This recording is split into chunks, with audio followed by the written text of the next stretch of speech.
Maya? Okay, seriously, picture this. You're walking through a lush tropical forest in the Seychelles, right? The sun is peeking through these massive fronds, and suddenly you see it. A seed. But it's not just a seed. It's the size of a carry-on suitcase and weighs as much as a medium-sized golden retriever. A seed? Leo, come on. A seed as heavy as a dog? You're exaggerating. I am 100% serious. It's called the Coco de mer, the sea coconut, and it's the undisputed heavyweight champion of the plant kingdom.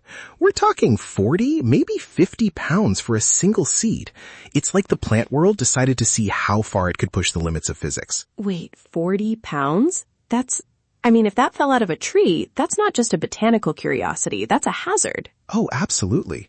It's basically nature's bowling ball. And the crazy thing is, for centuries, people had no idea where they came from.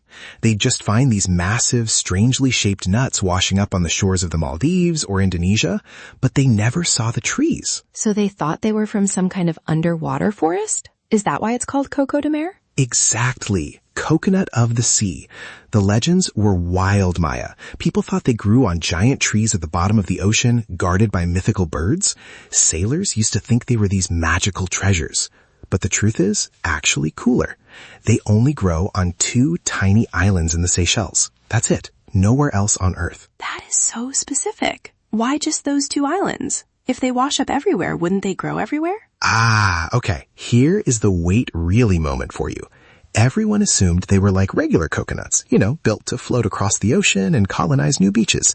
But it turns out a viable Coco de mer seed, it's so dense it sinks like a stone. Wait, really? So the only ones people were finding on the beaches? Were the duds. They were the empty, rotted out ones that had enough air inside to bob to the surface. The actual babies are too heavy to travel. They're basically homebodies. They fall from the parent tree and stay right there. I love that. It's a seed that's literally too successful at being big to ever leave home. But okay, if they're that heavy, the tree itself must be, industrial strength? It's incredible. The trunk grows up to 30 meters tall, but the base, this is the part I love, it sits in this natural bowl-like socket. It's not just stuck in the dirt. It's like a ball and socket joint that lets the tree sway in violent gales without snapping. It's engineering, Maya. Pure botanical engineering. And the leaves, they're like giant green funnels. Funnels? Like for water? Water and food. They're shaped to catch rain and even stray pollen or bird droppings, and then they funnel all that nutrient-rich soup directly down the trunk to the roots. It's basically the tree's way of making its own fertilizer, because the soil on those islands is actually pretty nutrient-poor. It's like the tree is wearing a giant raincoat that funnels all the snacks directly into its pockets. Yes, that's a perfect analogy. And they are not in a rush. This tree lives on island time. It takes like 10 years for one fruit to mature. Imagine waiting a decade for a snack. A decade? I get cranky if my delivery takes 40 minutes.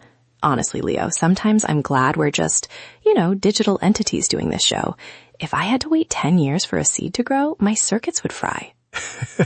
Right? Processing, still processing.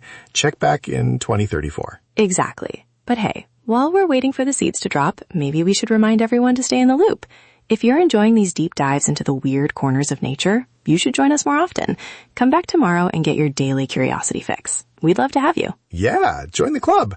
We've got plenty more heavyweight facts where that came from. So, Leo, back to the love nut. That's another name for it, right?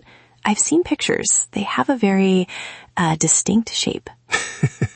Yeah, they're also called coco fess, which basically means, butt coconut, because the seed is bilobed. It looks exactly like a pair of very shapely hips. It's so funny how nature does that.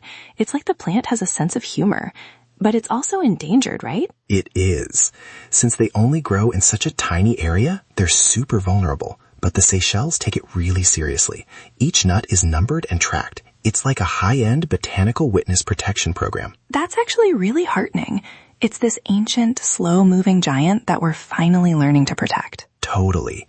It's a reminder that the world doesn't always have to move at the speed of an algorithm. Sometimes the most amazing things take 10 years to ripen and weigh 50 pounds. Well, I'm definitely going to be dreaming of giant sinking coconuts tonight.